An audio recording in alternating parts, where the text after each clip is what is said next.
मंच पर इस वक्त जो खूनी खेल खेला जा रहा है उसकी डोर कहीं और से नहीं बल्कि वॉशिंगटन में बैठे उन ठेकेदारों के हाथों में है जो खुद को दुनिया का चौधरी समझते हैं। अमेरिका ने हमेशा से अपनी कूटनीति के नाम पर दूसरों की जमीन पर आग भड़काने और फिर उसी आग पर अपनी रोटियां सेकने का घटिया खेल खेला है। आज जब पूरा पश्चिम एशिया बारूद के ढेर पर बैठा है तब भी अमेरिकी हुकूमत अपनी चालबाजियों से बाज नहीं आ रही है और एक नया राजनीतिक पैंतरा फेंककर दुनिया की आंखों में धूल झोंकने की फिराक में है। नमस्कार, बहुत स्वागत है आपका। विश्व युद्ध देख रहे हैं आप, मैं हूं आपके साथ शिखा त्यागी।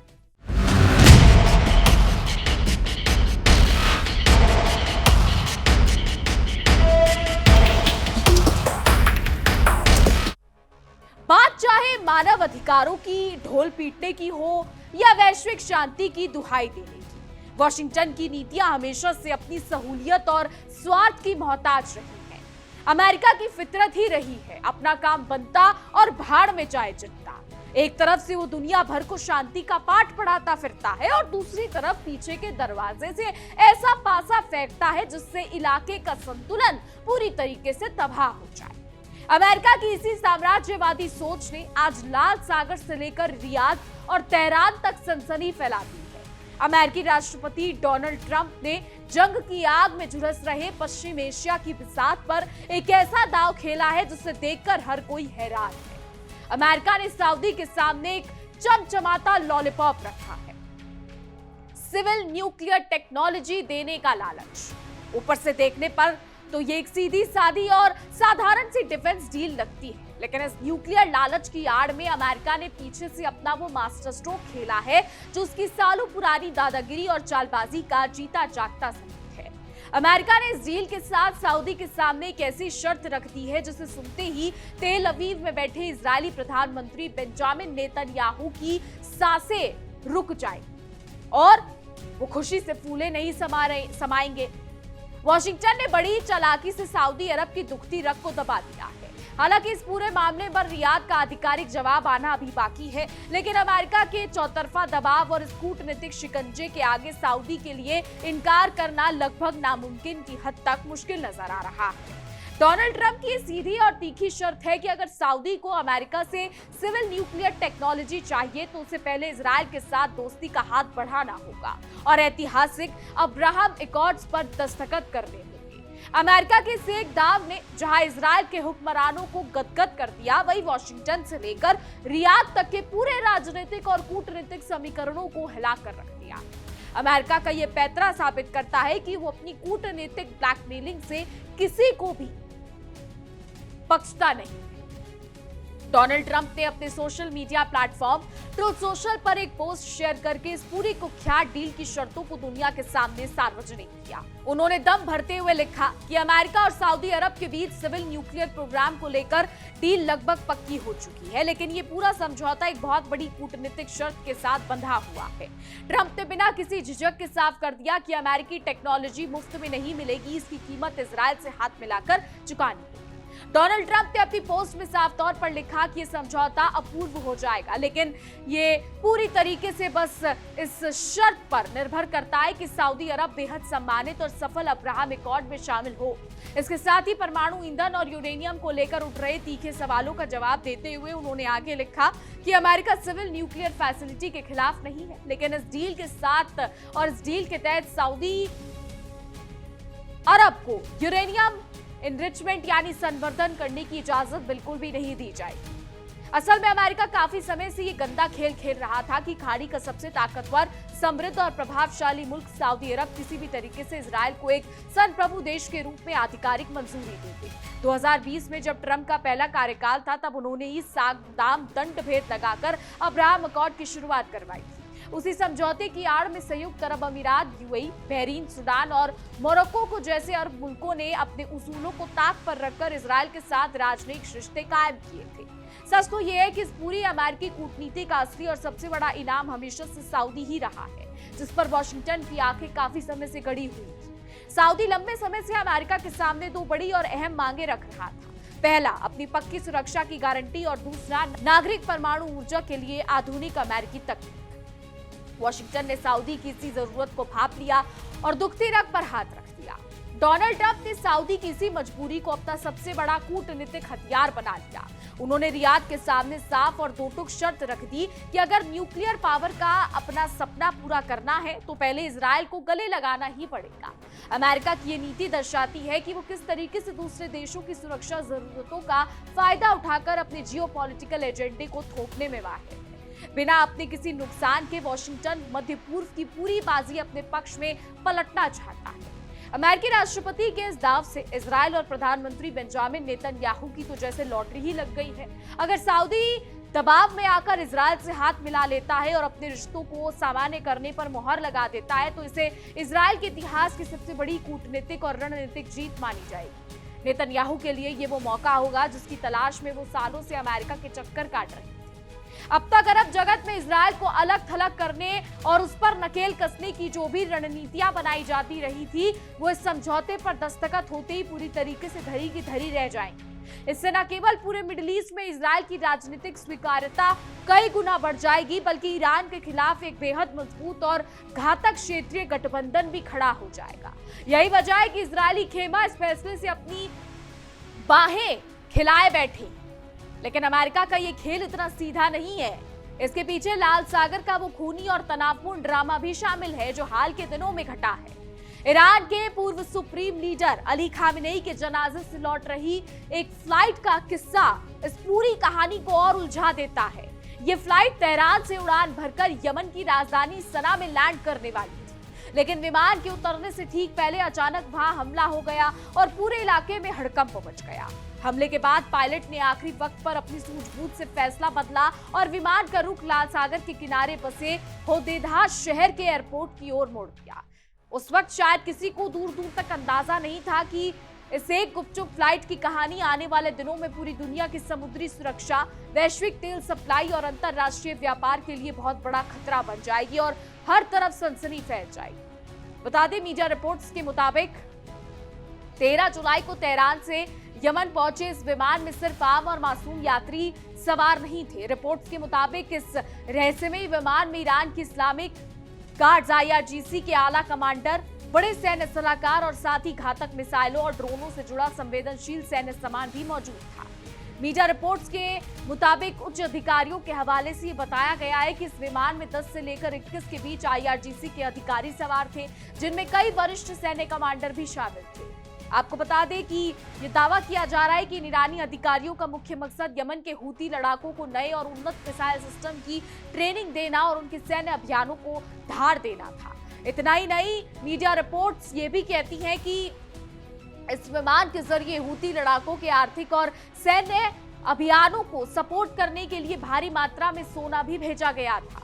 ये खुलासा साबित करता है कि किस तरीके से तेहरान से यमन तक पर्दे के पीछे एक बड़ा सैन्य और आर्थिक जाल बुना जा रहा था ताकि अमेरिकी और पश्चिमी ताकतों के खिलाफ एक नया मोर्चा खोला जा सके।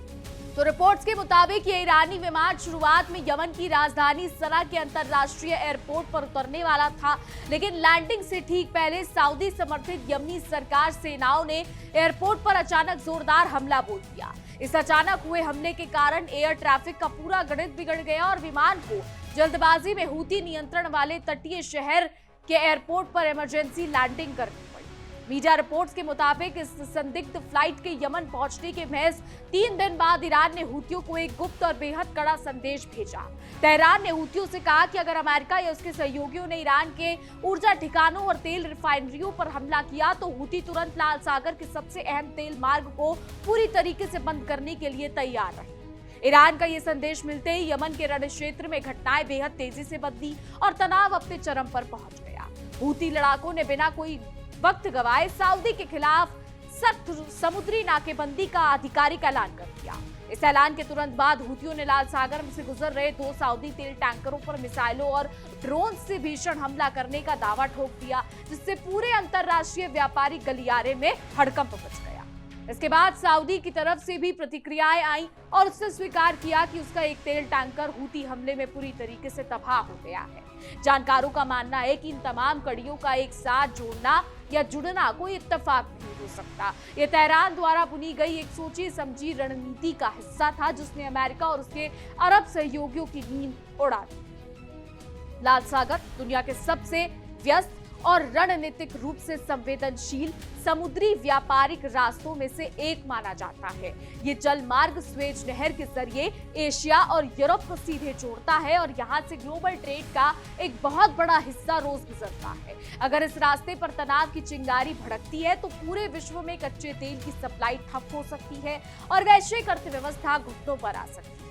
यमन की सऊदी समर्थित अंतरराष्ट्रीय स्तर पर मान्यता प्राप्त सरकार के सूचना मंत्री ने भी इस मामले में बेहद गंभीर दावा किया है। उन्होंने सीधे तौर पर कहा कि ईरान ने आईआरजीसी के खूंखार अधिकारियों और घातक सैन्य सामान को यमन भेजा है। उनका आरोप है कि इसका सीधा मकसद हूथियों की मारक क्षमता को बढ़ाना और बाब अल मंदेब जलडमरू मध्य में अंतरराष्ट्रीय जहाजों के लिए दहशत का माहौल बनाना है। दूसरी तरफ इस पूरे विवाद पर हूथी मीडिया अधिकारी ने सामने आकर सफाई दी है। खुद को उस चर्चित विमान का यात्री बताने वाले ने पश्चिमी मीडिया और सऊदी समर्थित सरकार के इन तमाम आरोपों को सिरे से खारिज करते हुए पूरी तरीके से झूठा करार दिया है।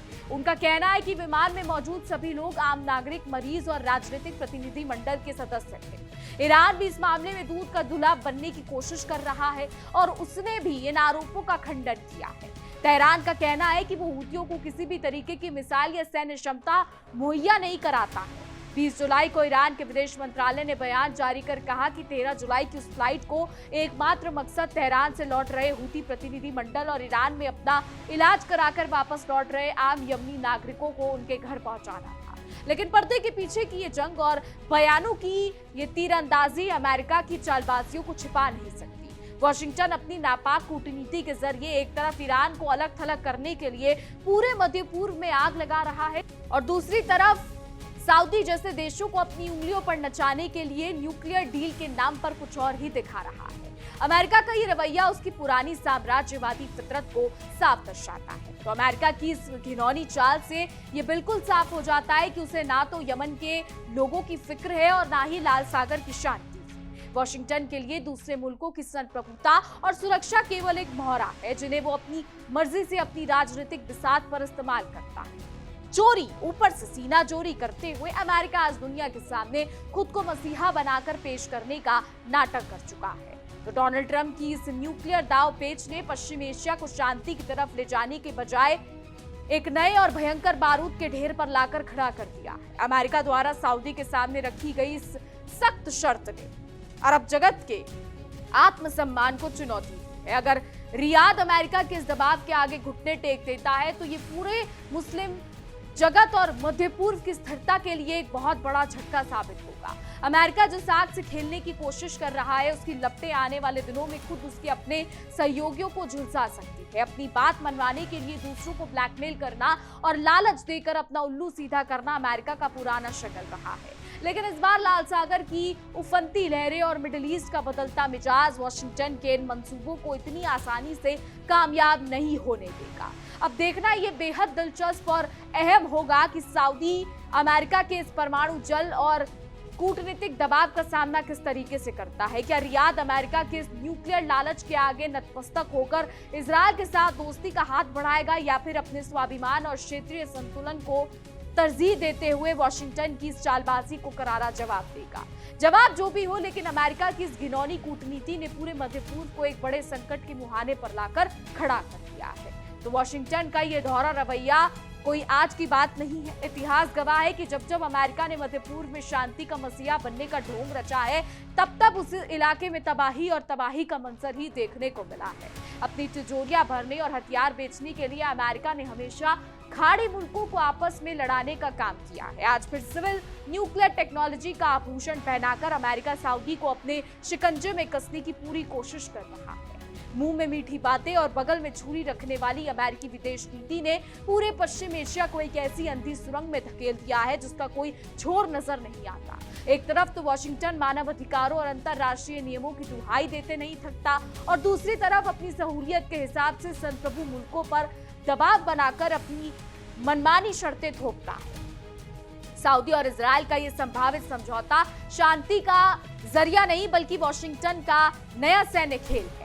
तो तेल अवीव के हुक्मरान आज भले ही इस डील की खबर सुनकर खुशी में बंगले झांक रहे हो, लेकिन उन्हें ये समझ लेना चाहिए कि अमेरिकी बेसाखियों के सहारे हासिल की गई ये कूटनीतिक जीत ज्यादा दिनों तक टिकने वाली नहीं है। जब तक फिलिस्तीन के हक और वजूद को दरकिनार करके इस तरीके के बंद कमरों में सौदेबाजी की जाएगी, तब तक मध्य पूर्व की जमीन पर असली शांति का सपना कभी साकार नहीं हो सकता। अमेरिका की इस नापाक चाल का सीधा और पहला निशाना ईरान है, जिसे घेरने के लिए वॉशिंगटन ने ये पूरा ताना बाना बुना है। तेहरान भी इस अमेरिकी चक्रव्यूह को अच्छी तरह समझ रहा है और यही वजह है कि वो हूथियों के जरिए लाल सागर में अमेरिका और उसके सहयोगियों की नकेल कसने की हर संभव कोशिश में जुटा है। अमेरिका को लगा था कि वो आसानी से अपनी बाजी जीत जाएगा, लेकिन लाल सागर का बढ़ता तनाव उसके इस खेल को पूरी तरीके से बिगाड़ सकता है। वॉशिंगटन में बैठे रणनीतिकार ये भूल रहे हैं कि लाल सागर केवल एक जलीय सीमा नहीं बल्कि दुनिया की आर्थिक नब्ज है। अगर अमेरिका इस आक्रामक और मनमानी नीति की वजह से हूती और ईरान ने मिलकर बाब अल मंदेब में नाकेबंदी को कड़ा कर दिया, तो इसका सीधा असर खुद अमेरिकी अर्थव्यवस्था और उसके यूरोपीय पिछलग्गुओं के पेट पर पड़ेगा। दूसरों के घर में आग लगाने चला वॉशिंगटन खुद उस आग की रपटों से बच नहीं पाएगा। ट्रंप का अब्राहम एकॉर्ड दरअसल कोई कूटनीतिक चमत्कार नहीं बल्कि अरब दुनिया के स्वाभिमान का सौदा करने का एक अमेरिकी दस्तावेज है। अमेरिका जानता है कि रियाद को अपनी सुरक्षा और परमाणु ऊर्जा के लिए उसकी तकनीक की सख्त जरूरत है। तो बहती हुई नदी में हाथ धोना कोई अमेरिका से सीखे, जिसने सऊदी की इसी जरूरत को अपनी कूटनीतिक ब्लैकमेलिंग का हथियार बनाकर इजरायल की राह को आसान करने की शर्मनाक कोशिश की। लेकिन सवाल ये उठता है कि क्या सऊदी अपनी ऐतिहासिक जिम्मेदारी और इस्लामिक दुनिया में अपने रसूख को ताक पर रखकर अमेरिका के इस बिस्किट को स्वीकार कर लेगा? अगर रियाद अमेरिका के इस जाल में फंसकर इजरायल के आगे झुकता है, तो इससे न केवल अरब दुनिया की एकता तार तार होगी बल्कि क्षेत्रीय गुटबाजी और ज्यादा खूंखार रूप लेगी। अमेरिका का ये मास्टर स्ट्रोक असल में पूरे खाड़ी क्षेत्र के लिए बहुत बड़ा सिरदर्द बनने जा रहा है। कहते हैं कि अमेरिका को सिर्फ वही चाहिए होता है जो उसके हक के लिए होता है, और जो दूसरों के हक के लिए होता है उससे कोई फर्क नहीं पड़ता। अमेरिका इस वक्त खेल खेल रहा है। दुनिया भर में तख्ता पलट कर आने और बेगुनाहों का खून बहाने वाला अमेरिका आज ट्रुथ सोशल पर पोस्ट डालकर दुनिया को शांति और सिविल न्यूक्लियर सहयोग का ज्ञान बांट रहा है। लेकिन दुनिया अब अमेरिका की इस मक्कारी और उसकी पगुला भगत वाली फितरत को बहुत अच्छी तरीके से पहचान चुकी है। लाल सागर में जहाजों पर मंडराते ड्रोन और मिसाइलें इस बात की गवाह है कि पश्चिम एशिया अब अमेरिका के इशारों पर नाचने को तैयार नहीं। तेहरान से लेकर सना तक अमेरिकी दादागिरी के खिलाफ एक सख्त मोर्चा खड़ा हो चुका है। अमेरिका चाहे कितनी भी न्यूक्लियर डील्स की दावतें क्यों ना दे दे, लेकिन जमीनी हकीकत यह है कि उसकी नीतियां अब पूरे इलाके को एक विनाशकारी महायुद्ध की ओर धकेल। आखिरकार वॉशिंगटन का ये नया न्यूक्लियर दाव या तो मध्य पूर्व का भूगोल बदल देगा या फिर अमेरिका के अपने साम्राज्यवादी घमंड को चकनाचूर कर देगा। अमेरिका ने तो अपना पासा फेंक दिया, लेकिन लाल सागर की खौफनाक लहरें और रियाद की खामोशी इस बात का संकेत दे रही है कि इस कूटनीतिक खेल का अंत बहुत ही भयानक होने वाला है। अब फैसला सऊदी के पाले में है कि वो अमेरिकी हुकूमत का मोहरा बनता है या अपने स्वाभिमान को चुनता है। बाकी फिलहाल हमारी आज की रिपोर्ट में बस इतना ही। तमाम खबरों के लिए देखते रहिए इंडिया डेली 24/7।